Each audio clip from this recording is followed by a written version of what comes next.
वसुदेवसुतं देवं कंसचाणूरमर्दनं देवकी परमानन्दं कृष्णं वन्दे जगद्गुरुं श्रुतिस्मृतिपुराणानाम् आलयं करुणालयं नमामि भगवत्पादं शङ्करं लोकशङ्करम् शङ्करं शङ्कराचार्यं केशवं बादरायणं सूत्रभाष्यकृतं वन्दे भगवन्तौ पुनः पुनः ब्रह्मानन्दं परमसुखदं केवलं ज्ञानमूर्तिं द्वन्द्वातीतं गगनसदृशं तत्त्वमस्यादिलक्ष्यम् एकं नित्यं विमलमचलं सर्वदी साक्षिभूतं भावातीतं त्रिगुणरहितं सद्गुरुं तं नमामि। गोपाल कृष्ण भगवान की जय, सद्गुरुनाथ महाराज की जय।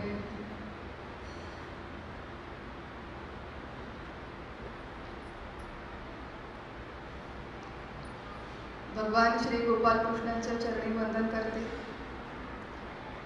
जगद्गुरु श्रीमद आदि शंकराचार्यांना वंदन करते। आपले सद्गुरु परमपूज्य डॉक्टर काकांना वंदन करते। आपल्या आचार्य परमपूज्य वंदाते आणि श्रद्धेय प्रकाश काकामुळे, प्रकाश शास्त्रीमुळे यांना मनःपूर्वक प्रणाम करते।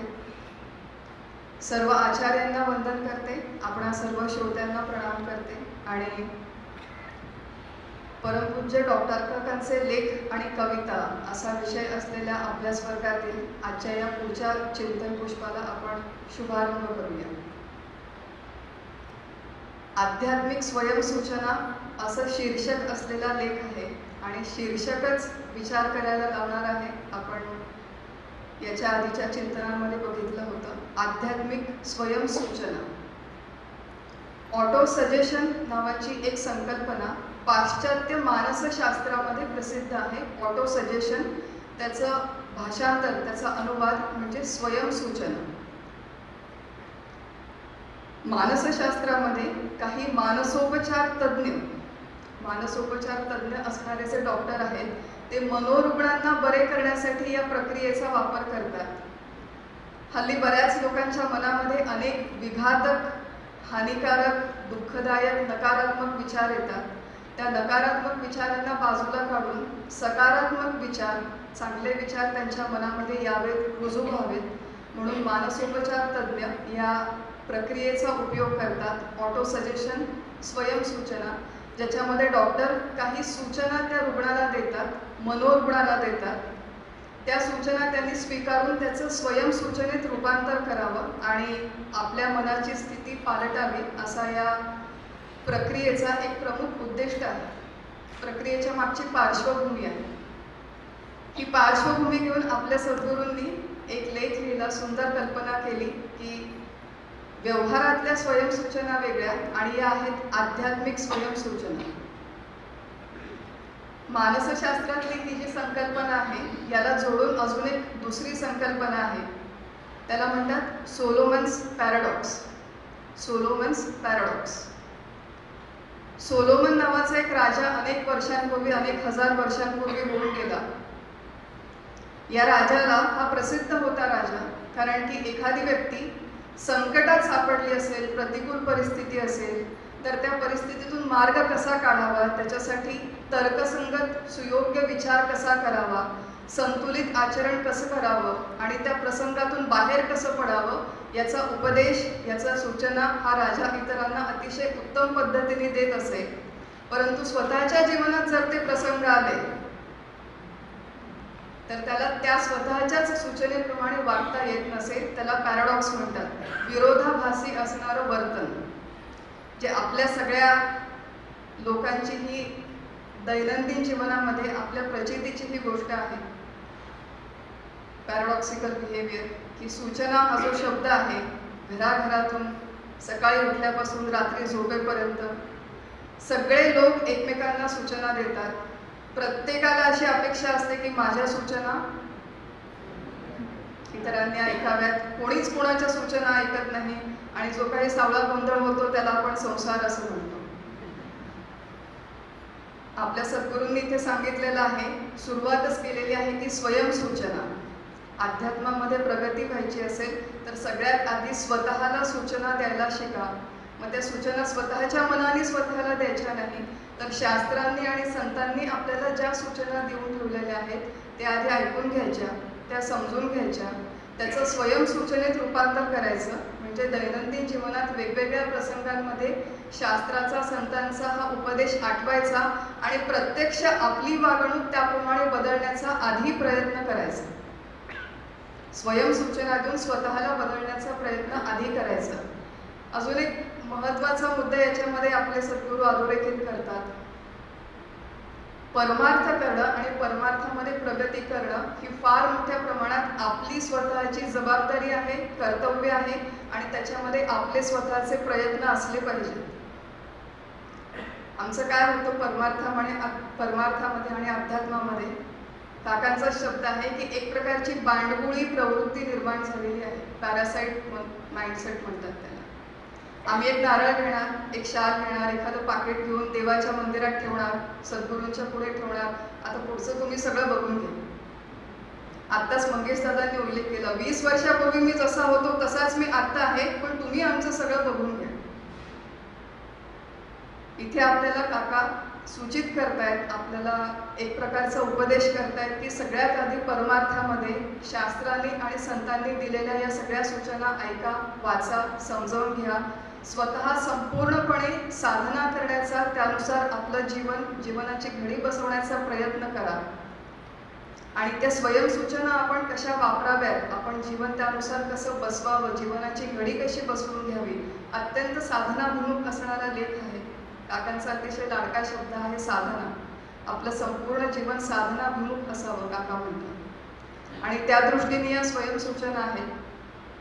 एकूण 3 मुख्य सूचना या लेखामध्ये दिलेल्या आहेत. पहिली सूचना आहे, होणे की न होणे त्याचा तोची जाणे. म्हणजे ईश्वराच्या नियमनावर आणि कर्माच्या सिद्धांतावर विश्वास ठेवा, श्रद्धा ठेवा. दुसरी सूचना आहे, गतासून गतासूंश्च नानुशोचन्ति पंडितः. ज्या व्यक्तींचे प्राण निघून गेले आहेत किंवा जे अजून जीवित आहेत त्यांच्याबद्दल कधीही शोक करू नका. आणि तिसरी सूचना दिलेली आहे, तत्वमसी. महावाक्य आहे. तिसरी सूचना दिलेली आहे, तत्वमसी. पहिल्या ज्या 2 सूचना आहेत त्यांचा संबंध आपल्या दैनंदिन जीवनाशी, प्रपंचाशी, व्यवसायाशी, आपल्या जीवनाच्या सगळ्या पैलूंशी हा संबंध आहे पहिल्या 2 सूचनांचा. आणि तिसरी जी सूचना आहे ती मुख्यतः व्यक्तिगत स्तरावर करण्याची साधना आहे. आणि याच्यामध्ये एक वैशिष्ट्य असं आहे की जी दुसरी सूचना आहे, कधीही शोक करू नका, त्याच्यामध्ये काकांनी अजून विभाजन केलेलं आहे. आपल्याला किती वेगवेगळ्या गोष्टींचा शोक होतो, आपल्याला किती वेगवेगळ्या गोष्टींचं दुःख होतं हे त्यांनी त्या लेखामध्ये उलगडून सांगितलं आहे. व्यक्ती, वस्तू, घटना आणि परिस्थिती या 4ही आपल्या जीवनाच्या पैलूंशी संबंधित असलेला शोक तो का होतो, तो कसा निवृत्त करायचा याच्याबाबत शास्त्रांनी काय सूचना दिल्या आणि त्या पाळून आपण आपला शोक कसा निवृत्त करायचा. अशा एकूण 3 मुख्य सूचना आणि 4 उपसूचना असं आपण म्हणूया. एकूण 7 सूचना घेऊन आपल्या सद्गुरूंनी हा लेखाची रचना केलेली आहे. फार सुंदर आणि आपल्या दैनंदिन जीवनामध्ये अत्यंत व्यवहार्य, उपयुक्त असं मार्गदर्शन या लेखामध्ये आलेलं आहे. सगळ्यात पहिली सूचना आहे, होणे की न होणे त्याचा तोची जाणे. होणे की न होणे त्याचा तोची जाणे समर्थांचं वचन आहे. कर्माच्या सिद्धांतावरती विश्वास ठेवा, ईश्वराच्या नियमनावर विश्वास ठेवा असे ते काका म्हणतात. आपल्या जीवनामध्ये अशा अनेक अतर्क्य घटना घडतात की ज्याची संगती आपण आपल्या मानवी बुद्धीने लावू शकत नाही. कर्माचा सिद्धांत आपल्या सगळ्यांच्या परिचयाचा आहे. जैसी करणी वैसी भरणी. कर्म प्रधान विश्व करी राखा, जो जसं करेनी तसं फल चाखा.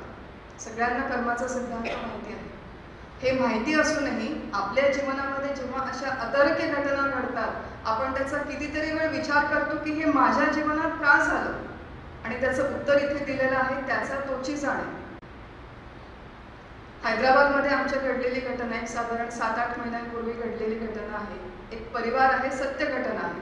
त्या परिवारामध्ये पती पत्नी आणि 4 मुलं होती. 3 मुलं आणि 1 मुलगी असा हा परिवार. मोठा पहिला मुलगा झाला आणि त्या माऊलीला मुलीची खूप हौस, म्हणून तिने देवाकडे जाऊन व्रतवैकल्य करून मुलगी मागून घेतली. दुसऱ्या नंबरची मुलगी झाली. तिसऱ्यांदा परत दिवस गेले आणि जुळी मुलं झाली. असे 3 मुलं आणि 1 मुलगी. कोड कौतुकाने आपल्या सगळ्या मुलांना वाढवत होते. छान संसार चालू होता. मुलगी 14 वर्षाची झाली, तिला कॅन्सर डिटेक्ट झाला. 1 वर्षाची, 1 वर्ष जेमतेम ती जगली. सगळ्या प्रकारचे उपचार केले, सगळ्या देवांना गेले, सगळ्या तीर्थयात्रांना गेले, सगळे नवस केले. 1 वर्ष ती मुलगी राहिली आणि 1 वर्षाने तिला तिच्या वयाच्या 15व्या वर्षी देवाज्ञा झाली. आमच्या कॉलनीमध्ये, आमच्या घरात, अपार्टमेंटमध्ये घडलेली घटना आहे. सगळे लोक हळहळले आणि हळहळले तेव्हा लोकांच्या मनात उद्गार काय होते, देवाला जर न्यायचंच असलं असतं, देवाला जर न्यायचंच असलं असतं, पुढची तुम्ही कल्पना करू शकता. मग देवाने असं सगळं असताना त्या मुलीलाच का नेलं? इथे सांगून ठेवलेलं आहे, त्याचा तोची जाणे.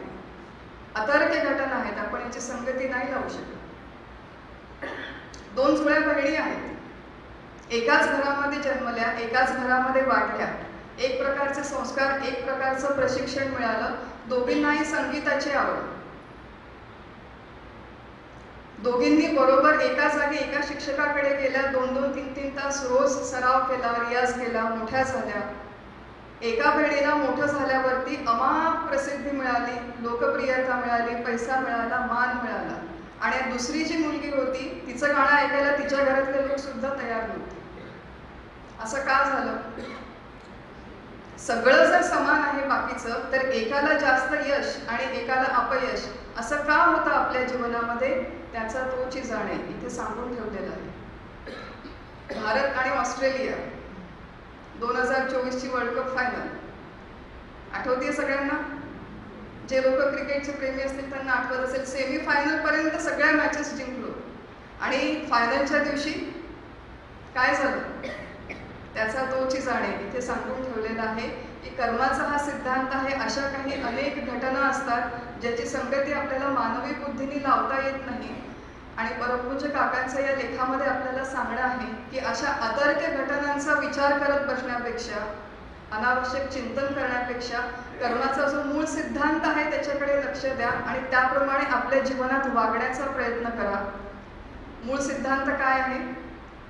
कर्मण्येवाधिकारस्ते मा फलेषु कदाचन.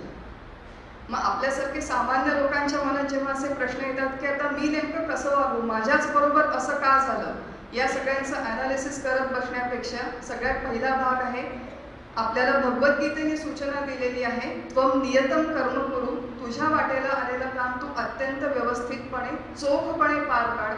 आपल्याला जेवढी शारीरिक, मानसिक, बौद्धिक क्षमता दिलेली आहे ते वापरून तुझ्या वाटेला आलेलं कर्म तू चोखपणे पार पाड. ही भगवद्गीतेची आपल्याला सूचना आहे, आज्ञा आहे. त्याचं आपण स्वयंसूचनेत रूपांतर करून घ्यावं आणि देशकाल परिस्थितीनुसार आपलं कर्म करावं. हा त्यातला पहिला भाग. आणि दुसरा भाग त्याच्यामधला आहे मा फलेषु कदाचन. हे करताना फळाची अपेक्षा ठेवू नकोस. कर्म करायचं पण फळाची अपेक्षा ठेवायची नाही, ही एक सूचना आहे. दुसरी सूचना दिलेली आहे ब्रह्मण्याधाय कर्माणि. वेगवेगळ्या सूचना भगवद्गीतेमध्ये जर आपण 3ऱ्या, 4थ्या, 5व्या अध्यायांचा अभ्यास केला तर अनेक सूचना कर्माच्या बाबतीत दिलेल्या आहेत. त्यातले सगळे बारकावे उलगडवून सांगणं आत्ताच्या या आपल्या चिंतनामध्ये शक्य नाही, तो त्याचं उद्दिष्ट पण नाही. परंतु इकडे आपल्याला परमपूज्य काका समजावून सांगतायत की कर्म आणि फळाच्या बाबतीत 2 महत्त्वाच्या गोष्टी आहेत की जोपर्यंत आपण कर्म करण्याची वेळ असते तोपर्यंत सर्व शक्तीनिशी प्रयत्न करावेत, संपूर्ण क्षमता वापरून प्रयत्न करावेत. आणि फळाची वेळ येईल तेव्हा त्याचा तोची जाणे म्हणून जे फळ वाटायला येईल ते स्वीकारून पत्करून शांत राहावं, निर्विकार राहावं. आत्ताच आपण निर्विकार या शब्दावरती विवेचन ऐकलं.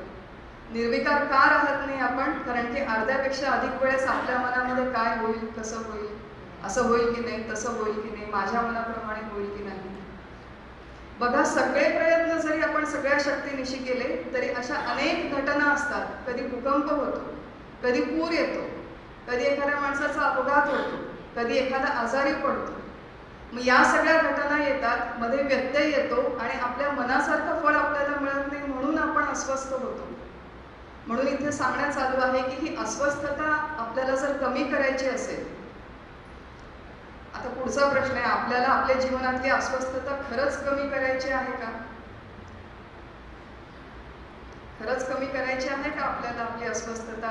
कारण की आपण म्हणतो, अहो त्याने मला फार त्रास दिला, त्याने माझ्या डोक्यामध्ये फार बणबण केली, तो मला फार छळतो, ती मला फार त्रास देते. पण आपल्या जीवनात आपल्या स्वतःला सगळ्यात जास्त छळणारे आपण स्वतःच असतो. सगळ्यात जास्त छळ आपला आपण करून घेतो, कारण की आपण घटनांचा, व्यक्ती, वस्तू, घटना, परिस्थिती यांच्याबाबत अत्यंत चुकीचा विचार करतो, म्हणून आपण स्वतःला त्रास करून घेतो. इथे सांगितलेलं आहे की तुमच्या नियंत्रणाखाली जेवढं कर्म आहे ते मनापासून करा आणि जो फळाचा भाग आहे तो त्याचा तोची जाणीव म्हणून ईश्वरावर सोडून द्या, तो स्वीकारून शांत बसा. मग ईश्वरावरती सोडून द्या हा जो भाग आहे, तर आपल्याला हे कळत नाही की व्यावहारिक जीवनामध्ये प्रयत्न नेमके किती करायचे आणि ईश्वरावर नेमकं कुठे सोडून द्यायचं. आपल्या प्रयत्नाची मर्यादा कुठे संपते आणि ईश्वराची कुठे सुरू होते, ही आपल्याला बाउंड्री ड्रॉ करता येते, समजत नाही. एक छोटंसं उदाहरण बघू.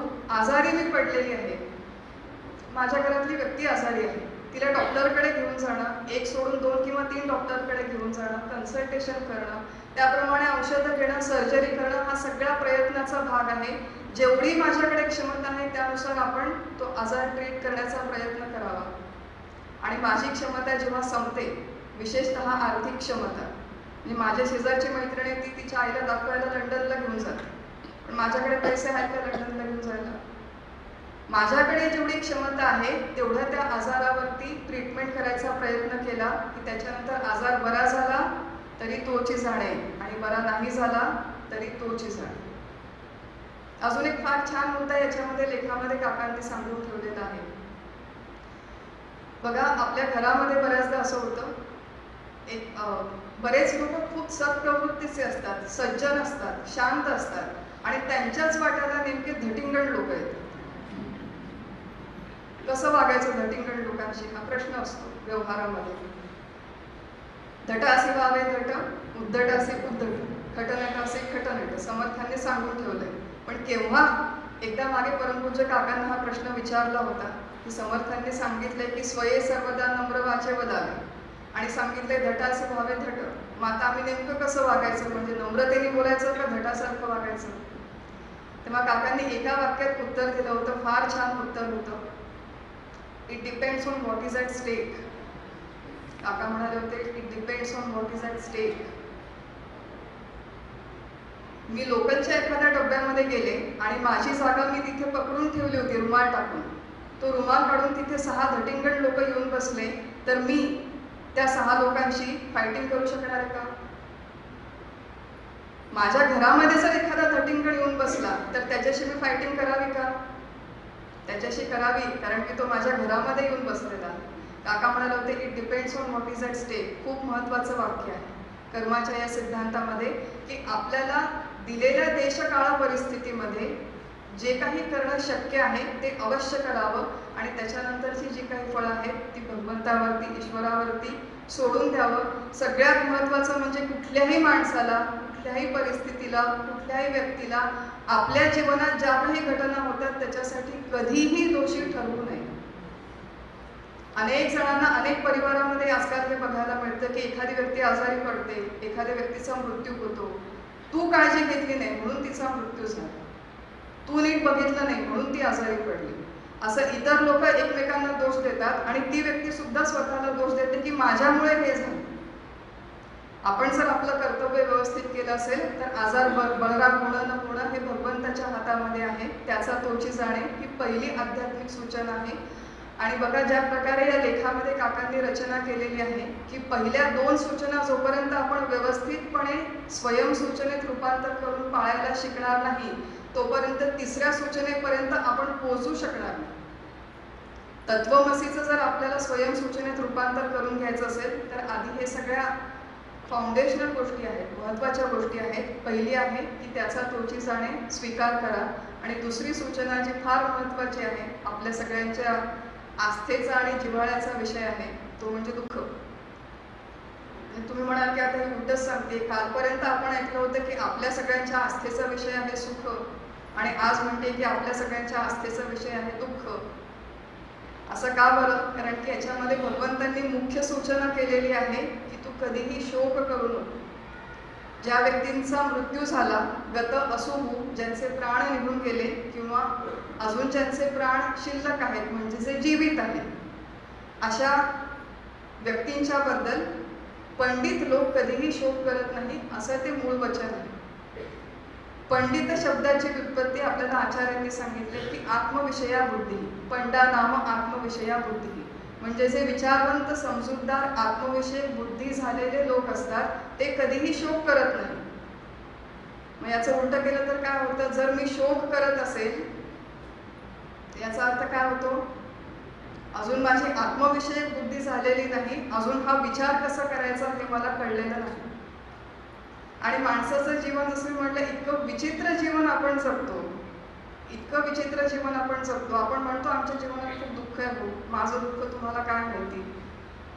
आपल्या जीवनातली किती दुःख ही निसर्गतः आलेली आहेत आणि किती दुःख ही आपण आमंत्रण देऊन ओढवून घेतलेली आहेत, याचं प्रत्येकाने स्वतः अत्यंत प्रामाणिकपणे परीक्षण करावं. एकदा बसून आलेली दुःख आणि ओढवलेली दुःख, ओढवून आणलेली दुःख.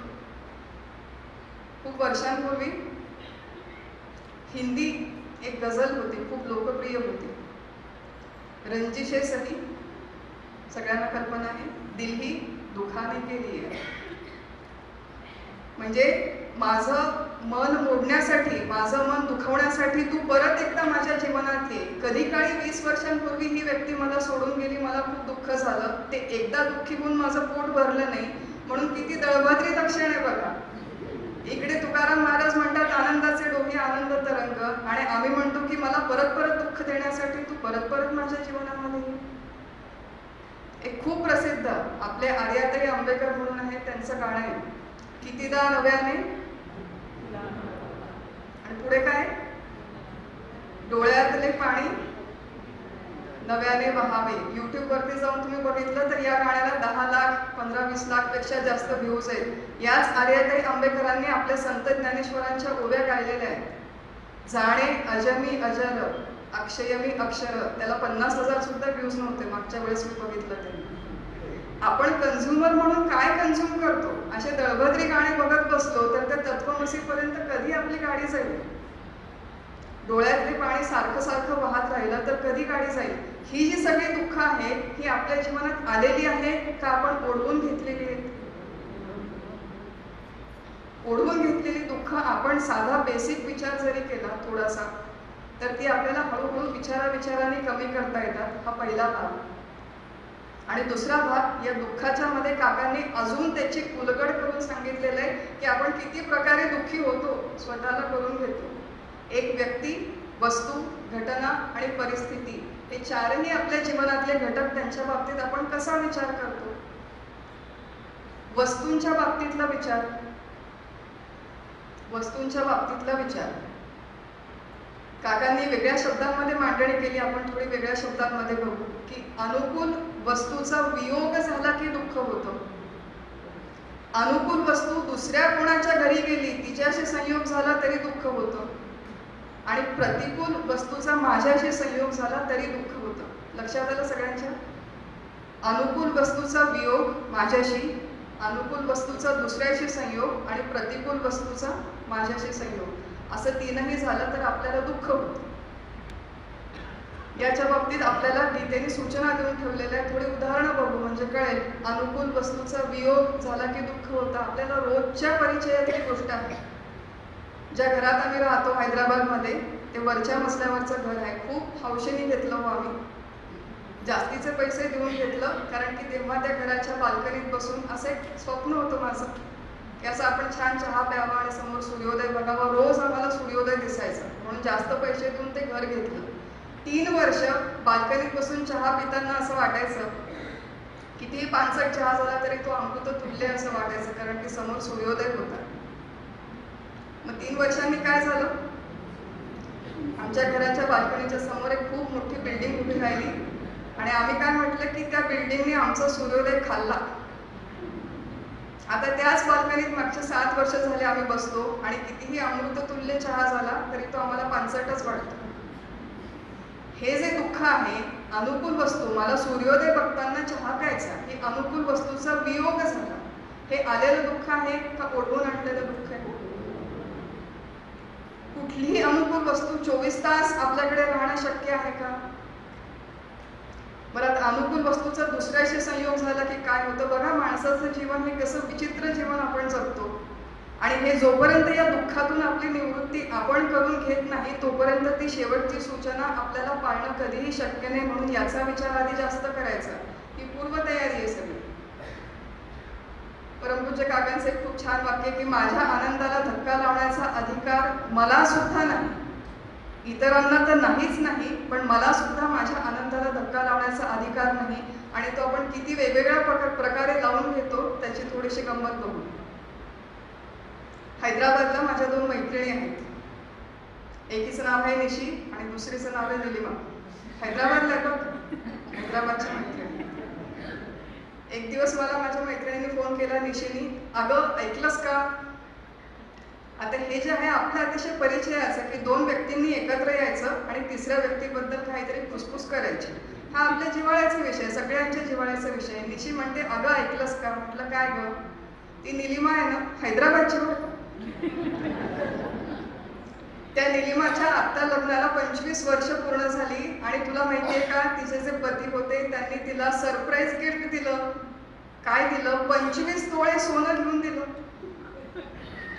हैदराबादला आमच्या साडी, सोनं, मोत्याचे दागिने आणि बिर्याणी हे फार महत्त्वाचे विषय आणि वस्तू आहेत. त्याच्याशिवाय हैदराबादला राहणं ट्रिप सिद्ध होत नाही.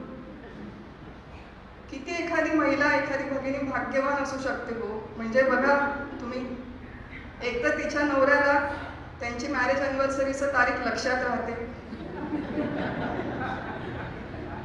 दुसरं म्हणजे किती वर्ष झाली हे सुद्धा लक्षात राहतात. आणि तिसरं म्हणजे काही हट्ट न करता, काही न मागता, आठवण करून न देता स्वतःहून तो मॅरेज अॅनिव्हर्सरीला गिफ्ट आणून देतो नवरा. म्हणजे याच्यापेक्षा जास्त किती पूर्व पुण्य घेऊन ती निलिमा जन्माला आली असेल. तोपर्यंत माझा दिवस चांगला गेला निशीचा फोन येईपर्यंत. आणि उरलेला सगळा दिवस काय विचार केला असेल मी. हे जे काही आहे याला म्हणतात ओढवून घेतलेलं दुःख. आणि त्याच्या पुढे अजून एक गंमत सांगते. पुढच्या दिवशी फोटो आले निलिमाचे आम्हाला, 25 तोळे सोनं घातलेले. पण हिचा चेहरा उदासच होता. म्हटलं एवढं सोनं घालून तिला काय झालं आता, म्हणून तिला फोन केला. काय गं बाई तुझं अभिनंदन केलं. म्हटलं एवढं तुला अभिनंदन, 25 तोळे सोनं झालं, आता काय तुला अजून काय पाहिजे? ती म्हणते अगं तसं नाहीये, पण माझं जेव्हा लग्न झालं ना मला खूप सोन्याची खरं हौस होती साड्यांची. पण आमच्या लग्नाचा जेव्हा पहिला वाढदिवस होता ना तेव्हा आमच्या यांच्या लक्षातच नव्हतं की हे मॅरेज अॅनिव्हर्सरी म्हणून. कधी दिवस आला कधी गेला कळलंच नाही. एवढे माझ्या हौशीचे दिवस होते तेव्हा मला सोनं मिळालं नाही. आणि आता 25 वर्ष झाल्यावर सोनं मिळून काय उपयोग आहे त्याचा? म्हणजे तिला सोनं मिळालं तरी ती दुःखी आणि मला सोनं मिळालं नाही. म्हणजे माणसाचा स्वभाव कसा आहे की कसंही झालं तरी मनुष्य नेहमी स्वतःला दुःखी करून घेण्यात धन्यता मानतो. इथे सांगितलेले गतासून कथासूंश्च नानुशोचन्ति पंडितः. पंडित असाल, विचारवंत असाल तर असे सोनं असेल, साडी असेल किंवा सूर्योदय असेल त्याच्यासाठी कधीही दुःखी होऊ नका. आणि तिसरी अजून एक गंमतशीर गोष्ट सांगते. प्रतिकूल गोष्टीचा जेव्हा संयोग होतो तेव्हा, हे आपली साध्या रोजच्या जीवनातली उदाहरणं आहेत.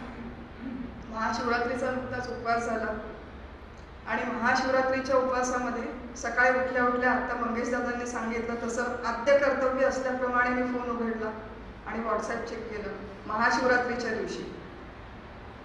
त्याच्यामध्ये मला एक व्हिडिओ आला होता की उपवासाच्या दिवशी तेच ते पदार्थ खाऊन जर तुम्हाला कंटाळा आला असेल तर अवश्य ट्राय करा उपवासाची चमचमीत झणझणीत मिसळ. आणि या दिव्य विचाराने माझ्या महाशिवरात्रीला सुरुवात झाली आणि एक महत्वाकांक्षा होती माझी की त्या दिवशी मंदिरात जाऊन एक तासभर जप करावा. तिकडे गेले, महादेवाच्या समोर बसले जप करायला, डोळे मिटले.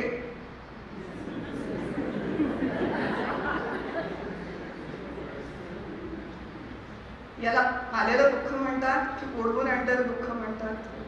तुम्ही म्हणाल की मिसळ हा प्रतिकूल पदार्थ कधीपासून झाला? महाशिवरात्रीच्या दिवशी मिसळ हा प्रतिकूलच पदार्थ आहे. म्हणजे त्या दिवशी किती कोंडमारा झाला असेल ना, मिसळ खाता आली ना नाम घेतात. असं हे मनुष्याचं जीवन आहे. भगवद्गीतेमध्ये सांगून ठेवलेली आहे सूचना. आद्यंतवंत कौंतेय न तेषु रमते बुधहा. हे साड्या घ्या, सोनं घ्या, मिसळ घ्या, यांच्यामुळे मिळणारं हे जे सगळं सुख आहे हे आद्यंतवंत, आदी आणि अंतवालं आहे. बुधहा म्हणजे जे विचारवंत लोक आहेत, न तेषु रमते. आणि जर आपल्याला या सगळ्यांमध्ये रुची वाटत असेल आणि आपली बुद्धी आणि आपलं डोकं या साड्या आणि सूर्योदय आणि सोन्यामधून जर कधी वरती गेलंच नाही, तर मग ते पुढच्या तत्वमसीपर्यंत क्रमविकास कसा होईल आपला? अनेक जण येतात आणि विचारतात, अहो आम्ही ध्यानाला बसतो पण आमचं लक्षच लागत नाही. कसं लागेल लक्ष? कसं लागेल लक्ष? ज्याने त्याने आपला आपला विचार करावा, वस्तूच्या संदर्भातला विचार. आद्यंतवंत कौंतेय न तेषु रमते बुधहा. लक्षात ठेवायची ही सूचना आपल्याला भगवंतांनी दिलेली आहे. दुसरा काका म्हणतात, व्यक्तीच्या संदर्भातला विचार तो अजून जास्त गुंतागुंतीचा आहे आणि अजून जास्त बलवान आहे. व्यक्तीच्या संदर्भातला विचार. कितीदा तरी मी म्हणते की आपल्या जीवनात असे अनेक लोक येतात, ते अत्यंत विक्षिप्तपणे आणि विचित्रपणे वागतात आणि तो माणूस तसा का वागतो, तसा का राहतो, तसा का बोलतो, मी एवढी त्याच्याशी चांगले वागते तरी तो माझ्याशी असा का, याचा विचार करण्यात आपल्या आयुष्याचे अनेक दिवस, तास, महिने, वर्ष येतात आणि निघून जातात. खऱ्या खऱ्या झालेल्या घटना आहेत हे सांगते तुम्हाला. एक व्यक्ती होती, त्या व्यक्तीचा असा आग्रह आणि अट्टहास होता, गृहस्थ होते, की घरामध्ये जेव्हा स्वयंपाक होतो, सत्य घटना आहे, तेव्हा ज्या कढईमध्ये तुम्ही स्वयंपाक करता ती कढई तशीच्या तशी उचलून टेबलावर आणून ठेवायची नाही. बघा, आपण कुठे कुठे अडकलेलो असतो.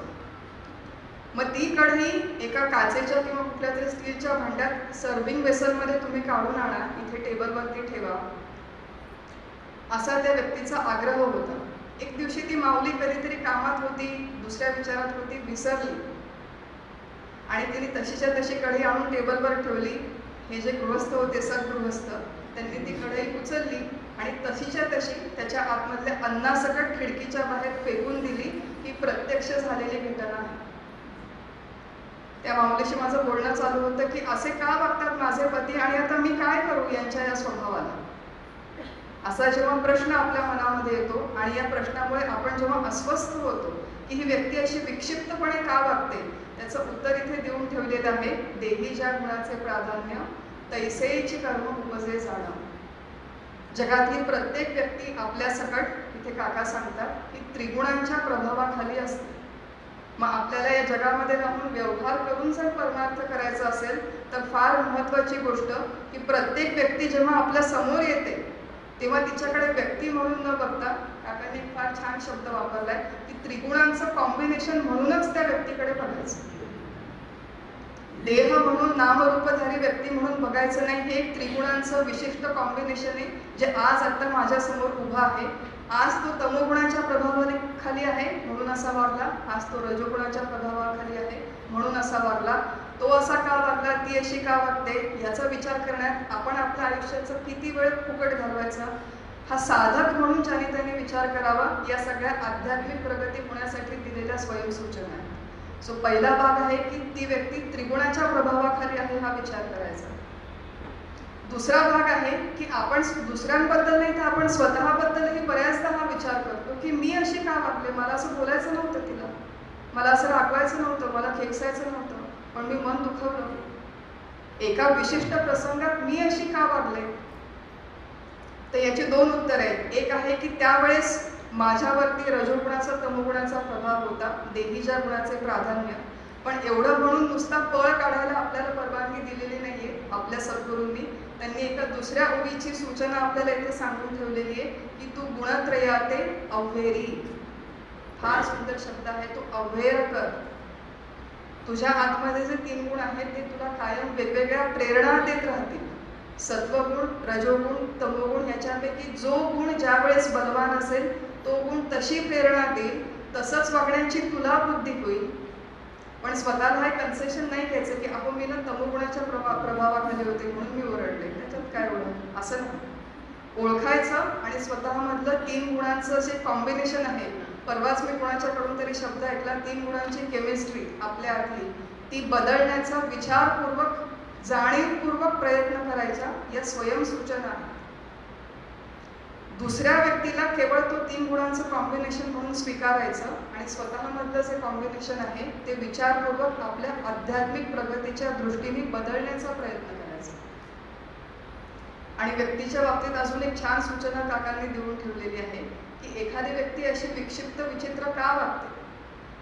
फार विकृत गोष्टी हल्ली समाजात बघायला मिळतात आणि साधक म्हणून जेव्हा आपण त्या बघतो तेव्हा आपलं स्वतःचं मन गढूळ होतं, बेचैन होतं, अस्वस्थ होतं. आपल्याला जर खरंच साधना करायची असेल तर काकांचा शब्द आहे की आपल्या मनामध्ये नेहमी कुठला ऋतू हवा. आपल्या मनामध्ये वसंत ऋतू असतो का नसतो, त्याची कारण मीमांसा इथे चालू आहे की किती वेगवेगळ्या पद्धतीने आपण स्वतःला दुःखी करून घेतो. वर्तमानपत्रात आलेल्या सत्य घटना आहे. एक चालली होती व्यक्ती रस्त्यावरून आणि रस्त्यावरून जाताना कचऱ्याची कुंडी असते, तिथून रडण्याचा आवाज आला. म्हणून थांबून बघितली गाडी तर त्याच्यातून एक तान्हं बाळ कचऱ्याच्या कुंडीत टाकलेलं निघालं.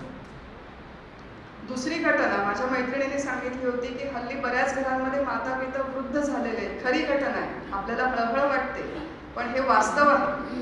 माता पिता वृद्ध झालेले, काही ठिकाणी अल्झायमर झालेला, डिमेन्शिया झालेला, स्मृती नाही, आता त्यांना अजिबात आठवत नाही मी कोण आहे, घर काय आहे.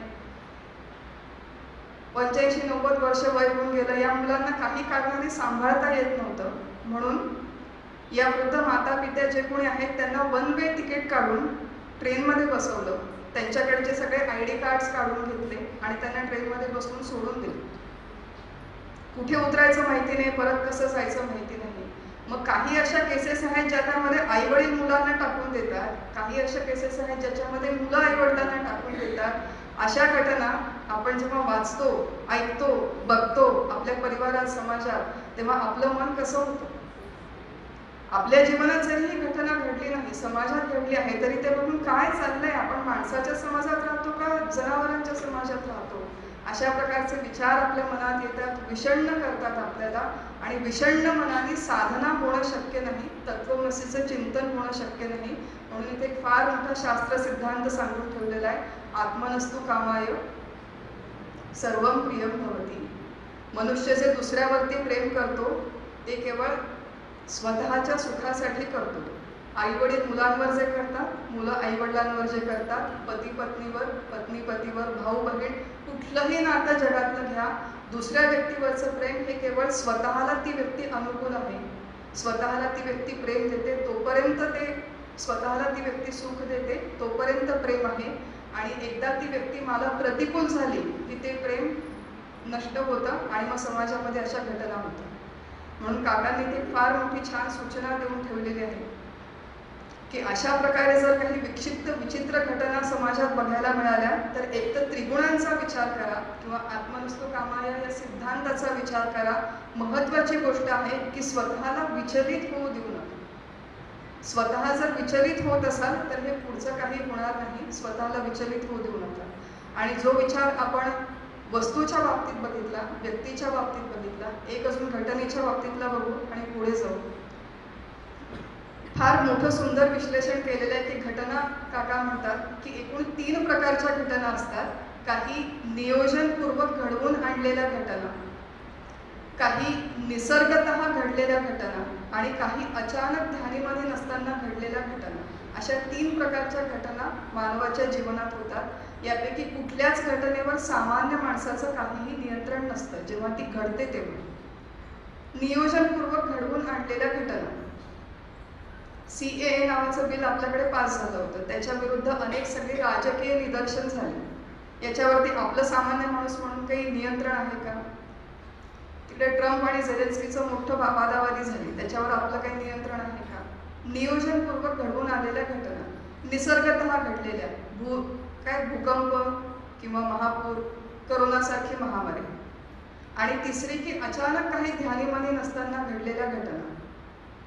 या घटना काका म्हणतात की वेगवेगळ्या स्तरावर होतात. कधी व्यक्तिगत स्तरावर, कौटुंबिक, व्यावसायिक, सामाजिक, राजकीय, कुठल्याही स्तरावर ही घटना होऊ शकते.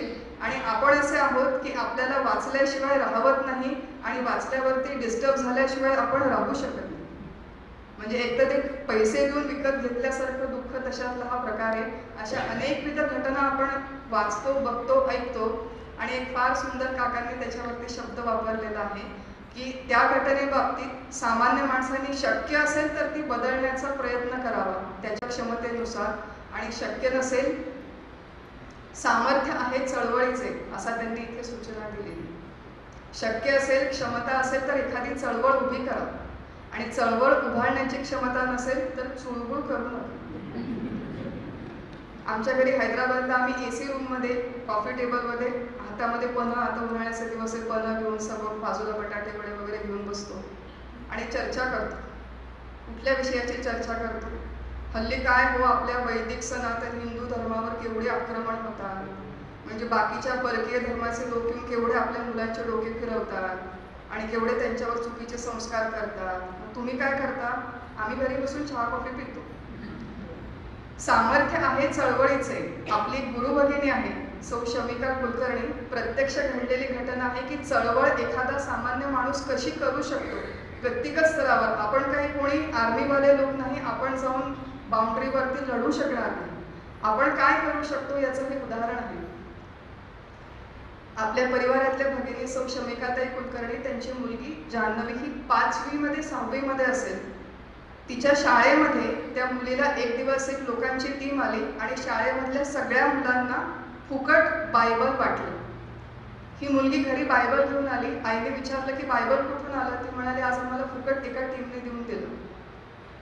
अस्वस्थ झाली की असं कसं माझ्या मुलीला, ही धर्मनिरपेक्ष सेक्युलर शाळा आहे, तुम्ही बायबल कसं काय वाटतं आमच्या शाळेमध्ये? तिने काय केलं? तिने आधी इतर काही पालकांना फोन केला. किती पालक या बाबतीत अस्वस्थ आहे याचा थोडासा आढावा घेतला. नंतर सगळ्यांच्या वतीने त्या प्रिन्सिपलला फोन केला आणि आधी नम्रपणे विनंती केली की तुम्ही हे बायबल परत घ्या. त्याच्यावर प्रिन्सिपलचं उत्तर असं होतं की बायबल हे सगळं इंग्लिश भाषेमध्ये आहे आणि मुलांची इंग्लिश भाषा सुधारावी म्हणून आम्ही ते शाळेमध्ये वाटलेलं आहे. त्याच्यावर आपल्या शमिकाताईंनी काय केलं माहितीये? ती म्हणाली की मी आता पैसे देऊन स्पॉन्सर करते, इंग्लिशमधली भगवद्गीता उद्या मी घेऊन येते, शाळेतल्या सगळ्या मुलांना इंग्लिशमधली भगवद्गीता तुम्ही वाटा. याला म्हणतात सामर्थ्य आहे चळवळीचे. हे त्यांनी प्रपोजल ऐकल्यावर अचानक त्यांच्यामधलं सगळं सेक्युलरिझम जागं झालं आणि मग त्यांनी शाळेमध्ये असे सर्क्युलर पाठवलं की हे बायबल जे वाटलेलं आहे ते ज्यांना कोणाला परत करायचं आहे ते परत करू शकतात, ते घेऊन जाणं घरी आवश्यक नाहीये म्हणून. गीता वाटली नाही त्यांनी, पण निदान बायबल परत घेतली. आपल्या स्तरावरती आपण काहीतरी, या ज्या प्रतिकूल घटना आहेत, काही व्यक्तिगत जीवनातल्या, काही सामाजिक जीवनातल्या, फार मोठे युद्ध आपण कदाचित करू शकणार नाही, पण छोटंसं काहीतरी आपल्या धर्मासाठी, आपल्या संस्कृतीसाठी आपण करू शकतो तेवढं करावं आणि आपल्या क्षमतेत आहे ते केल्याच्या नंतर काय म्हणावं, त्याचा तोची जाणीव म्हणून निवांत बसावं. अशा पद्धतीने सगळ्यात पहिल्यांदा आपण जेव्हा ईश्वराचे नियोजन स्वीकारू, आणि दुसरा क्रमांक, जेव्हा आपण आपल्या जीवनातली दुःख निवृत्ती स्वतःच्या प्रयत्नाने करायला शिकू. दुःख निवृत्ती, शोक निवृत्ती, स्वतःच्या मनातला वसंत ऋतू जेव्हा आपण कायम टिकवायला शिकू, तेव्हा जी सगळ्यात शेवटची सूचना आहे त्याला म्हणतात तत्वमसी. छांदोग्य उपनिषदातलं महावाक्य आहे. 9 वेळेस एकूण या महावाक्याची आवृत्ती झालेली आहे. पूर्ण तत्वमसी वाक्याचे चिंतन करणं हे काही आपल्या आजच्या चिंतनाचं उद्दिष्ट नाही, पण एक सांगून ठेवते, आपले जे सगळे आचार्य आहेत, परमपूज्य डॉक्टर काका, परमपूज्य मंदाताई, श्रद्धेय मुळे शास्त्री, या सगळ्यांनी अमरावतीमध्ये महावाक्य चिंतन नावाचा एक अभ्यास वर्ग घेतला होता. त्याच्यामध्ये या सगळ्या महावाक्यांची अतिशय सुंदर, खुलासेवार, सगळी सूक्ष्मता, सगळे बारकावे घेऊन मांडणी केलेली आहे. आणि जे मी मगाशी म्हटलं, डोळ्यातले पाणी वहावे वगैरे असे गाणे ऐकण्यापेक्षा कधीतरी अवश्य वेळ काढा. त्या महावाक्य चिंतन अभ्यास वर्गाची पुस्तिका खाली उपलब्ध आहे. उपलब्ध वेळामध्ये ती पुस्तिका किमान चालण्याचा प्रयत्न करा. तत्वमसी मी अगदी थोडक्यात 2 मिनिटात सांगते. त्याचे जर बारकावे हवे असतील आणि अधिक विश्लेषण हवं असेल तर आपल्या या महावाक्य चिंतन अभ्यास वर्गाची प्रवचनं अवश्य ऐकावी. त्या पुस्तकाचा अवश्य अभ्यास करावा. पण तत्त्वमसी श्वेतकेतू आपले पिता, ऋषितुल्य पिता आणि गुरु यांच्यामधला हा संवाद आहे. उद्दालक ऋषी 9 वेळेस उद्दालक ऋषींनी श्वेतकेतूला समजावून सांगितलं तत्त्वमसी. तत् शब्दाचा वाच्यार्थ आहे तत्त्वमसी. असे एकूण 3 पद आहेत याच्यामध्ये. तत् शब्द म्हणजे वाच्यार्थाने ईश्वर, लक्ष्यार्थाने ब्रह्म. त्वम शब्द म्हणजे वाच्यार्थाने जीव आणि लक्ष्यार्थाने ब्रह्म. बोलताना गडबड झाली. तत् शब्द म्हणजे वाच्यार्थाने ईश्वर, लक्ष्यार्थाने ब्रह्म. त्वम म्हणजे वाच्यार्थाने जीव आणि लक्ष्यार्थाने कूटस्थ चैतन्य. वाच्यार्थ आणि लक्ष्यार्थ म्हणजे काय हे थोडंसं समजावून घेण्याचा प्रयत्न करू 1 मिनिटात. कालच आपण पोहे खाल्ले, पोह्यामध्ये मिरच्या होत्या. माझ्या हातामध्ये प्लेट दिली तेव्हा म्हणाले बघ मिरची बघून खा, पोह्यामध्ये मिरची आहे, मिरची बघून खा. मिरची बघून खा या शब्दाचा शब्दशः अर्थ काय होतो? मिरची बघ आणि मिरची खा. आणि याचा लक्ष्यार्थ काय आहे? सगळ्यांना लक्षात आलं म्हणून मी आता सांगत नाही. अगदी तसंच तत्त्वमसी याचा अर्थ आहे, वाच्यार्थ जर घेतला, शब्दशः अर्थ घेतला तर तू ईश्वर आहेस. परंतु तू ईश्वर आहे हे आपल्याला संगती लागत नाही. जीव हा अल्पज्ञ, अल्पशक्तिमान, अल्पसाक्षी, कर्ता भोगता, सुखदुःखांचा भोगता आहे. आणि ईश्वर हा सर्वसाक्षी, सर्वशक्तिमान, सर्वज्ञ आहे. त्यामुळे जीवाचं आणि ईश्वराचं ऐक्य होणं शक्य नाही. म्हणून इथे परमपूज्य सद्गुरूंनी आपल्याला लिहिलेलं आहे की जीवाने आपल्या पिंड या उपाधीचा निराश करावा आणि ईश्वराच्या ब्रह्मांड या उपाधीचा निराश करावा. आणि या उपाधीचा निराश केला म्हणजे वाच्यार्थ बाजूला ठेवला की लक्ष्यार्थाने जीव म्हणजे मूळचा आहे कूटस्थ, ईश्वर म्हणजे मूळचा आहे ब्रह्म. त्या कूटस्थाचं आणि ब्रह्माचं ऐक्य आहे. हे ऐक्य व्यवस्थित आधी समजावून घ्यावं, त्याचा शांतपणे बसून विचार करावा, चिंतन करावं. आणि हे चिंतन केल्याच्या नंतर त्या तत्वमसी महावाक्याचा सोहम साधनेमध्ये परिवर्तन करून घ्यावं आणि अहमला सहामध्ये विलीन करण्याचा प्रयत्न करावा. ही एवढी मोठी शेवटची सोहम साधना आहे, प्रक्रिया आहे. आपल्याला सगळ्यांना फार घाई झालेली असते की कधी एकदा मी खाली बसेल आणि कधी एकदा सोहम साधना करेल. म्हणजे आम्हाला आमच्या सद्गुरूंनी सांगितलंय हो नाममंत्र, पण सोहम साधना अजून नाही सांगितली. कशी करू, कधी करू, किती वेळ करू, अशी सगळी घाई झालेली असते. पण मनामध्ये अजून साड्या सोनं सूर्योदय असेल तर ते तत्वमसीचं चिंतन कधी व्हावं, सोहम साधना कशी होईल. म्हणून आधी दुःख निवृत्ती करा. मन निष्काम कर्माने मन शुद्ध होतं. निष्काम उपासनेने चित्त शांत होतं आणि केवळ शुद्ध आणि शांत चित्तामध्ये आत्मज्ञानाचा उदय होण्याची शक्यता असते असं आपले सद्गुरू म्हणतात. त्यामुळे आपलं चित्त शुद्ध करणं आणि चित्त शांत करणं हा परमार्थातला फार मोठा प्रोजेक्ट आहे असं आपण म्हणूया. आणि बराच काळ प्रदीर्घ या पूर्वतयारीला द्यावा लागतो. अशा प्रकारची पूर्वतयारी सद्गुरूंच्या कृपेने आपल्या सगळ्यांच्या जीवनात हो. आपलं देखील चित्त शुद्ध शांत होऊन कधीतरी या सोहम साधनेचा जो अभ्यास आहे तो आपल्याकडून व्हावा. आणि मी म्हणजे देह नसून मी म्हणजे परमात्मा आहे, ही जी आपल्या जीवनाला नरदेहाला कृतार्थता देणारी अनुभूती आहे ती आपल्याला विठ्ठलाच्या, सद्गुरूंच्या, भगवंताच्या आशीर्वादाने कृपेने यावी अशी आपण त्यांच्या चरणी प्रार्थना करू आणि आपलं हे चिंतन करू.